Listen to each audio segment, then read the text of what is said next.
Welcome back, friends. Welcome back to the Corbett Report. I'm James Corbett of CorbettReport.com, and you're tuned into Propaganda Watch, that regular video series where I examine pieces of propaganda usually from the establishment media, that are seeking to shape your thoughts, opinions, and behaviors. And this week we turn our attention to a very specific subject that goes along the lines of a lot of what I've been saying about this coronavirus quote-unquote crisis since it first began developing, or at least since it was first being pushed by the propaganda pushers. And that is along the lines of what Rahm Emanuel articulated famously, or infamously in alternative media circles anyway, a decade plus ago, that never let a good crisis go to waste, although that has been said before by other people, but you get the idea. Never let a good crisis go to waste. So a lot of the coverage around this has centered on that idea. For example, when we talk about medical martial law, the bringing in of various medical procedures, mandatory vaccinations, etc. on the back of this crisis, that's quite an obvious first-order effect of this pandemic that we are told we are living through at the moment. Second-order effects that I've talked about include, for example, on New World Next Week recently, we were talking about the World Economic Forum, who are now pimping the great global economic reset on the back of this ginned-up crisis. Because, of course, this globally spreading novel coronavirus means that we should essentially adopt the Green New Deal and reorder the economy and all of these other things, right? And now we're going to turn our attention to something that I guess would be more like almost a third-order effect of this. It's certainly longer-term project, but I think perhaps more fundamentally important to the future of humanity generally, and also to the would-be social engineers. I am talking specifically about transhumanism, and I would like to think that that is not a new word for people in my regular audience, but perhaps it is. I know there are new people tuning in all the time, so why don't we get a definition of what is transhumanism from our friends at the Wall Street Journal? Don't worry, I'll have better sources later on, but we are going to take a look at an interesting piece of propaganda that just floated through the news wires via wallstreetjournal.com. Looking forward to the end of humanity, COVID-19 has spotlighted the promise and peril of transhumanism, the idea of using technology to overcome sickness, aging, and death.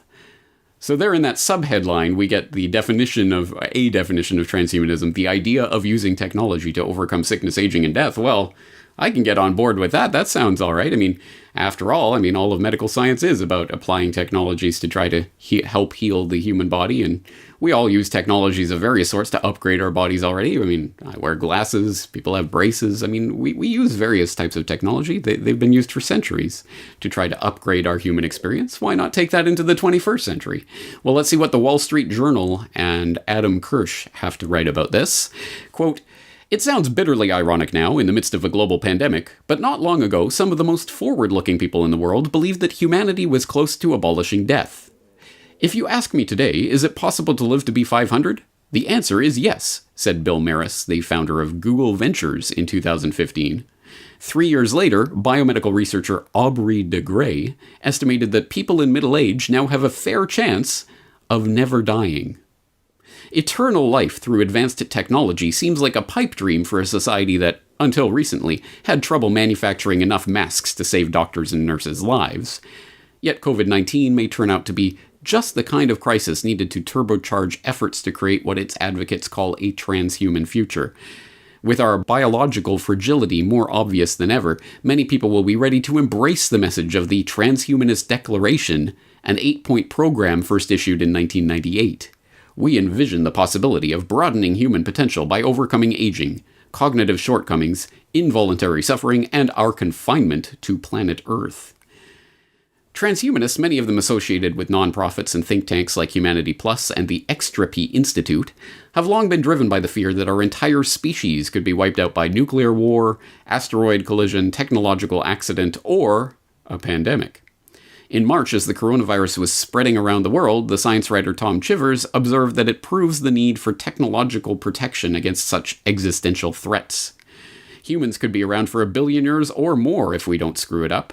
Coronavirus won't be the thing that kills us all, you don't say, but it's a bloody good illustration of how something could, he wrote in the online magazine Unheard.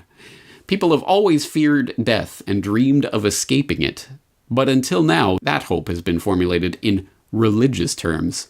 Transhumanism promises that death can be conquered physically, not just spiritually, and the movement has the support of people with the financial resources to make it happen if anyone can. Jeff Bezos, Peter Thiel, and Elon Musk are among the Silicon Valley moguls who have invested in life extension research. In 2013, Google entered the field by launching the biotech firm Calico, short for California Life Company. All right, I'm not going to sit here and read the entire article for you. We've already gotten through a good third of it, if not half, but I think you understand what the gist of this article is. It is trying to at least introduce the public, if not indoctrinate the public more generally, into the idea of transhumanism as a potential savior to problems like this pandemic, which, at least they do admit, is not an existential threat to humanity. But it shows what an existential threat could be and how it would affect us. Or so they say. And there are several things to note about this. First of all, at least they do spell it out, I think, pretty clearly, but let me read it again for the heart of thinking. Yet, COVID-19 may turn out to be just the kind of crisis needed to turbocharge efforts to create what its advocates call a transhuman future. So, once again, that almost word for word, there's Rahm Emanuel's formulation. Don't let a good crisis go to waste. Well, they're not letting this crisis go to waste. They're going to use it to promote this idea of transhumanism, in some way merging humanity with technology in order to propagate human consciousness out to the stars. And they do get into that in some detail. I'll read this paragraph. They talk about the Human Connectome Project, launched in 2009 by the National Institutes of Health, describes itself as an ambitious effort to map the neural pathways that underline human brain function. If those pathways could be completely mapped and translated into digital zeros and ones, the data could be uploaded to a computer, where it could survive indefinitely. The physicist Michio Kaku has theorized that this is how humanity will overcome the logistical challenges of deep space travel. We're going to put the connectome on a laser beam and shoot it to the moon. In 1 second, our consciousness is on the moon. In 20 minutes, we're on Mars. In 8 hours, we're on Pluto. In 4 years, our consciousness has reached the nearest star. This may sound like science fiction, but it's also the natural conclusion of the technological advances of the last 20 years. Yeah, if this sounds like PR and marketing for the transhumanist movement rather than serious journalism, I think you're correct about that. This whole article reads like a puff piece for the transhumanists and their ideas.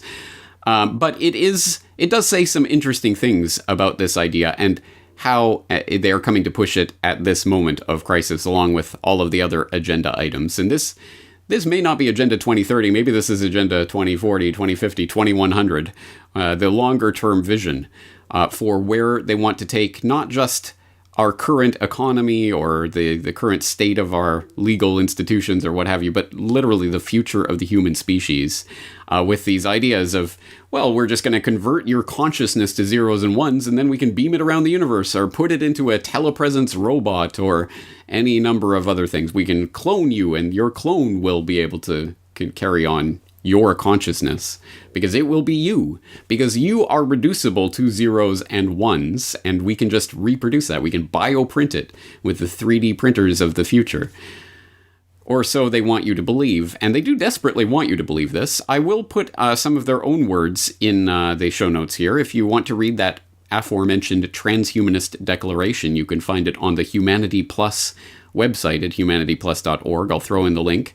I don't think it's a particularly enlightening declaration. It really just reads as kind of hot air political blather, touchy-feely, good, warm, fuzzy language that doesn't really say anything. But if you do want to read through it, they do talk about, for example, envisioning the possibility of broadening human potential by overcoming aging and cognitive shortcomings, involuntary suffering, and our confinement to planet Earth, exactly as quoted in that article. They talk about most of human potential is still unrealized. We face serious risks, blah, blah, blah. Research efforts need to be invested in understanding prospects for progress, and reduction of existential risks has to proceed through these technological means. Policymaking ought to be guided by responsible and inclusive moral vision. I mean, who's going to disagree with completely empty and vapid statements like that? We advocate the well-being of all sentience, including humans, non-human animals, and any future artificial intellects, modified life forms, or other intelligences to which technological and scientific advance may give rise. Literally talking about science creating new, not just new life, but sentience. Pretty tall order. And we favor allowing individuals wide personal choice over how they enabled their lives. Talking about the various life extension therapies, reproductive choice technologies, cryonics procedures, and other possible human modification and enhancement technologies. And again, that transhumanist declaration signed in 1998 by an international group of authors. And I'm sure there are some names in that list that are worth looking into and looking at in greater detail. I certainly am familiar with Nick Bostrom from that list. I think that name will resonate with some of the audience, but others I'm not so familiar with. So certainly there's some leads and potential for research there. But when you do start to look into this, some of these names will certainly sound familiar to you, like Nick Bostrom, like Aubrey de Grey, who was name-checked there in that article, like Zoltan Istvan, like Ray Kurzweil.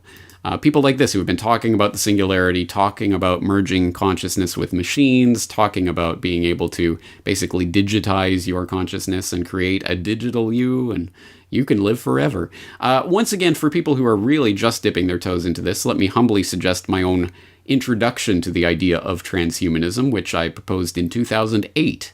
That's right, 12 years ago I had a podcast on transhumanism and you. So I suppose it may be a bit outdated at this point, but at least in terms of getting a handle on what transhumanism is and why this is an important topic, and was 12 years ago, is today, and will probably, presumably, be even more important a decade from now. But now we're starting to see it being introduced more widely to the general public. But if you do want a slightly more up-to-date treatment of some of the ideas that they are talking about here, I will recommend a very interesting and good video from TrueStream Media, Technological Resurrection and the Future of Being, talking specifically in that case about Zoltan Istvan and some of his ideas and for living forever, or creating a clone that it will be you, and all of these promises of the transhuman movement that don't seem to have a lot of depth to them. But it isn't just technological skepticism, although feel free to apply that to these grandiose claims about what will be possible in the future. But I think it's deeper than that, because even if it were technologically possible to recreate, in some sense, your consciousness in zeros and ones on some silicon chip, the fundamental question of what does that mean and what does it mean to be human are still questions that are worth talking about and worth defining so that we have a grasp on what it is that we are fighting for or fighting against in some cases. And I think it is interesting that they are trying to tag on to this COVID-19 ginned up crisis as an opportunity for introducing this to the public, because the public, one of the effects of the new biosecurity paradigm, which I have noted we have been introduced to on a large scale this year, obviously, one of the effects of that is to introduce the idea of, into the general public consciousness of our frail human organic bodies as being vulnerable and icky, and we spread things around to other people and we catch diseases, and we're just these horrible lumps of matter, and we're all ugly and gooey on the inside, and it's just so messy. If only we could live in the perfect virtual digital world of zeros and ones and electrons flowing through circuits. It's just so, it's so much nicer there, so much more orderly. So you certainly see how this would apply. This would, these ideas would entice people who are inclined towards order out of chaos, because it at least promises that on a theoretical level. Although I do find it interesting also to note that one of the first words that I'm sure anyone who was being introduced to computers through the personal computer revolution of a few decades ago at this point, four decades plus ago at this point, one of the first things people learned about was computer viruses. It was one of the first analogies that was applied to the computer body, as it were, is, oh yeah, and they can catch viruses. So I mean, that says something about some of the dangers of moving into a digital world willy-nilly, thinking that it promises us some future that is going to be utopian.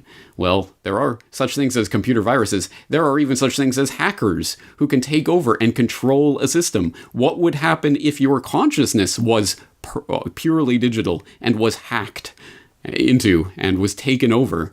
That's certainly a possibility, isn't it? And don't you think would-be social controllers, people who have been trying to control humanity for decades, if not centuries, if not millennia, would not jump at the chance to be able to hack into the public's general consciousness and take over individuals as they see fit? I mean, crazy sci-fi kind of stuff. But they're talking about it, and they're trying to introduce this to the public at this point. And it's on the back of the COVID-19 ginned-up crisis, which I note, and I have noted since the beginning, this part of what is going on here is truly an anti-human agenda. I think transhumanism is anti-human at its core. Oh, that icky, frail human body is just, it's mostly just waste. All you really need is the brain. And even then, you don't need your physical brain matter. You just need the neurons and the neural synapses and the information that's flowing around. You could just digitize that and just get rid of the human body completely. It is a fundamentally anti-human thing. And part of that they're playing on is the fear of death. And I suppose, yes, this is one of the existential fears of human beings who are sentient and self-aware and realize they're going to die someday, and everyone thinks about it, and some with dread, some with a great deal of dread, some with it doesn't keep them up at nights. But at any rate, it is a fundamental human fear that a lot of people share. But in and of itself, the idea that death is not an inevitable part of life and should not exist, that there's something wrong with death itself, that we should actually try to eradicate death completely. There is something anti-human about this, and this is something that I actually picked up on my The Things You Cannot Say About Coronavirus article that I wrote back in late March, where I wrote, the idea that disease and death are unnatural or unavoidable is anti-human. People die. Sometimes they die of car accidents. Sometimes they die of work-related mishaps. Sometimes they die of old age. Sometimes they die under extremely questionable circumstances while trying to shed light on information that is uncomfortable for the deep state. And yes, sometimes they die of respiratory illnesses during viral pandemics. I'll go one step further. Our mortality makes us who we are. Humans are blessed and cursed with a knowledge of our own fate. No one makes it out of this life alive, and so the question of what we do with our lives becomes paramount. But more and more, death is being removed from life. Our elderly are shipped off to nursing homes to wither away so that we don't have to face aging. The funerary industry is neat and antiseptic. Death has become an abstraction, something that happens somewhere out there to other people. Not to us, though, surely. But the entire pandemic madness seems to be predicated on the notion that disease and death are somehow avoidable, that we have conquered such things, or at least that no new disease could ever possibly arise, bioengineered or not, to upset our perfect balance with nature. I mean, yes, many people die of the flu every year, but that doesn't count. That's not new. This is not to say that we shouldn't work to cure diseases and improve our health. Quite the contrary. It's just that the current bout of hysteria seems almost anti-human, as if we should be able to transcend our mortal humanity. Well, there you go. That was what I was writing at the end of March, and lo and behold, a few months later, they're coming out and saying, you know what, we should transcend our humanity. So it does not take a genius or a crystal ball gazer in order to understand how they're going to parlay certain psychologically embedded ideas that have been embedded into public consciousness through mass-scale traumatizing events like this supposed coronavirus freakout that we've lived through for the last several months. They're going to take it in certain directions that have been on the plate for decades now, like transhumanism. So it does behoove us to know a little bit more about this idea, where it comes from, who's behind it, and what it really implies. So I will once again exhort you to go to the show notes to take a look, for example, at my podcast on transhumanism. Like many other podcasts that I did a decade plus ago, perhaps it is time for an update to that. There's also that Truth Stream Media video that I recommend. At any rate, there are some resources for you to start dipping into if you are interested in this, because clearly this is an important agenda item that they're at least dangling in front of the public at this point. I don't think this is going to be the major push or as I say, the first or even the second order effects of this coronavirus psychological operation against the public, but it is one of the effects, and it is part of the longer-term plan, and really does pertain to the entire future of the human species, so I think you'll agree with me that it is an important subject worthy of our scrutiny.